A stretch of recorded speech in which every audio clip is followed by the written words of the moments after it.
இன்றே டவுன்லோட் செய்து உங்கள் ஃபேவரட் ஷோக்களை என்ஜாய் பண்ணுங்க. இதோ உங்க எதிரில ஓட்டு கேட்டு வந்திருக்காரே முன்னாள் எம்எல்ஏ ஈஸ்வரமூர்த்தி. இவரு எனக்கும் எங்க குடும்பத்துக்கும் பண்ண கொடுமையெல்லாம் நான் சொல்லி உங்களுக்கு தெரிய வேண்டிய அவசியம் இல்ல. என்னை இவரோட பையனுக்கு ஊர் அறிய நிச்சயம் பண்ணாரு, கல்யாணத்தையும் அறிவிச்சாரு. கல்யாணம் நடக்கும்னு நாங்களும் நம்பி இருந்தோம். ஆனா இவரு வேணும்னே எங்களை அவமானப்படுத்துறதுக்காக அவரு பையன் லவ் பண்ண பொண்ணுக்கு திருட்டுத்தனமா தாலி கட்ட வச்சு சத்தமே இல்லாம கல்யாணத்தை முடிச்சிட்டாரு.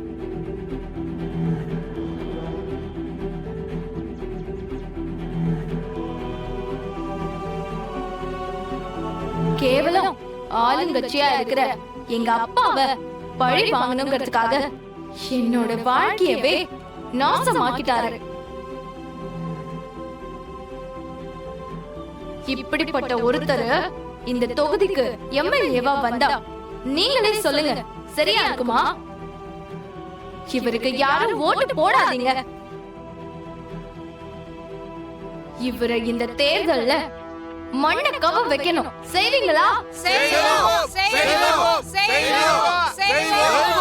நிறுத்துங்க. சொன்ன உங்க அப்பா இங்க கேக்குறாரு. அதிர்ஷ்டம் இல்லாதவள நம்பினார்ல, இவருக்கு நல்லா வேணும். இவளை நம்பினா ஜெயிச்சிடலான்னு வழிய வண்டியில ஏத்தினார்ல, இப்ப தொகுதி முழுக்க அவமானப்பட்டு ஒத்த ஓட்டு கூட கிடைக்காம போக போகுது.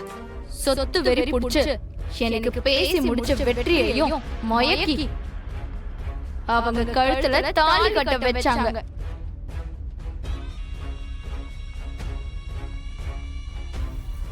இவங்க எல்லாரும் சேர்ந்து என் வாழ்க்கைய நாசம் பண்ணிட்டாங்க. இப்போ எல்லாரும் ஒண்ணு சேர்ந்து எனக்கு எதிரா ஓட்டு கேட்டுட்டு இருக்காங்க. ஓட்டு போடுவீங்களா? போடுவீங்களா?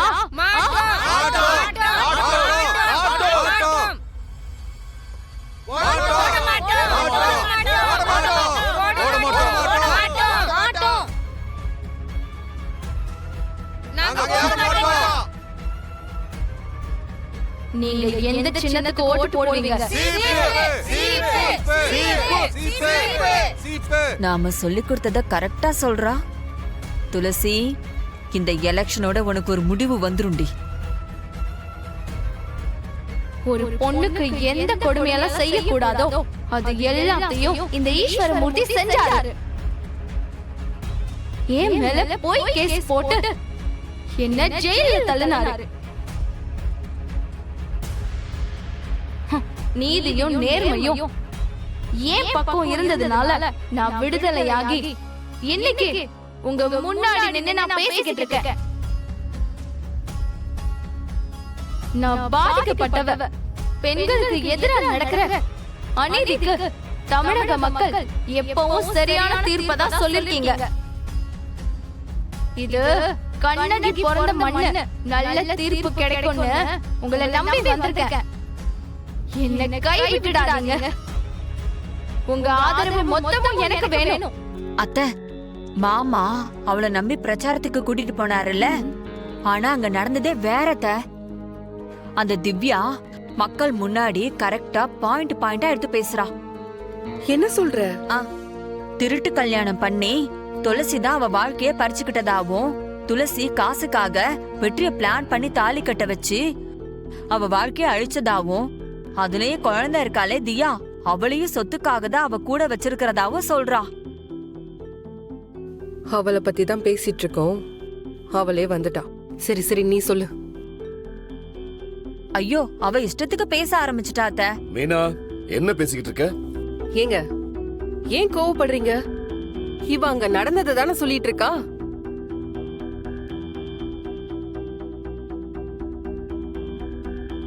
போன்ல உங்க தலைவர்கிட்ட பதில் சொல்ல முடியாம தவிக்கிறீங்கல்ல, அதுக்கெல்லாம் காரணம் யாரு? தோ இவதானே. எதிரிய கூட நம்பிடலாம், இவளெல்லாம் நம்பி அரசியல் பண்ணலாமா? நீ சொல்லு மீனா. ஐயோ என்ன சொல்றது, அங்க மாமாவுக்காக கூடின கூட்டம் அனுதாபப்பட்டு திவ்யா பக்கம் சாஞ்சிருச்சு. ஏண்டி போதுமா? உன்னை என் புருஷன் நம்பினதுக்கு இது மட்டும்தான் செய்வியா இல்ல இன்னும் வேற ஏதாவது செய்வியா? அத்தை எதுவும் பேசாத. நீயே தேவையில்லாம தான் இந்த வீட்ல ஒட்டிட்டு இருக்க. இந்த குழந்தைய வேற கூட வச்சுக்கிட்டு பிரச்சனை பண்ணிட்டு இருக்கல்ல. வந்ததும் சரியில்லை, நான் பெத்து வளர்த்ததும் சரியில்லை. எல்லாரும் சேர்ந்துக்கிட்டு என் குடும்ப மானத்தை வாங்கிட்டீங்கல்ல.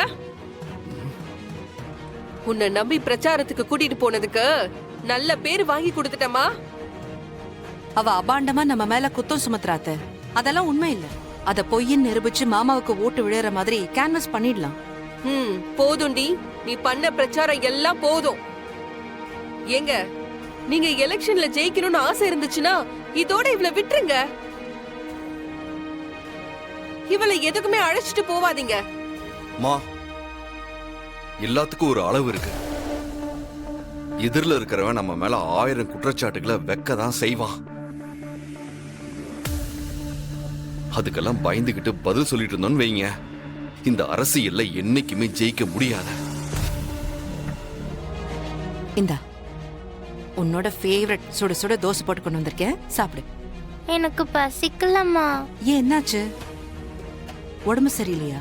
அம்மா, குழந்தைய கொண்டு போய் விட்டுட்டு வர சொல்றாங்கல்ல, அது என்னதானே? அவங்க சொன்ன மாதிரி என்ன எங்கேயாவது கொண்டு போய் விட்டுருவீங்களாம்மா? சொல்லுங்கம்மா. எனக்கு நீங்க மட்டும் தானே இருக்கீங்க. நீங்க தானம்மா என் அம்மா. என்னை விட்டுட்டு போயிடுவீங்களாம்மா? ஸ்ரீகாந்த் அப்பா மாதிரி நீங்களும் என்னை விட்டுட்டு போயிடுவீங்களாம்மா? ஏய் இல்லடா குட்டி, அம்மா உன்னை எங்கேயும் தனியா விட மாட்டேன். யாரு என்ன சொன்னாலும் என் உயிர் இருக்கிற வரைக்கும் நான் உன் கூட தான் இருப்பேன். நீ அப்படிலாம் சொல்லக்கூடாது, சரியா? நீ தான் எனக்கு முக்கியம். எல்லாரும் சேர்ந்து நான் உன் கூட இருக்கிறது பிரச்சனைன்னு சொல்றாங்களேம்மா, அது நிஜமாமா? ச்சே, அப்படியெல்லாம் ஒண்ணும் இல்லடா. அவங்க உன்னை பத்தி பேசல, வேற ஒரு குழந்தைய பத்தி பேசிட்டு இருந்தாங்க. இல்லம்மா, என்னதான் சொன்னாங்க. அம்மா உன்னை ஏதாச்சும் அப்படி சொன்னா? இல்ல. வெற்றி அங்கிள் சொன்னாரா? இல்ல. அப்புறம் நீ எதுக்கு ஃபீல் பண்ற? பாரு, நானே இந்த வீட்டை விட்டு போனாலும் உன்னை விட்டுட்டு போக மாட்டேன். ப்ராமிஸ்.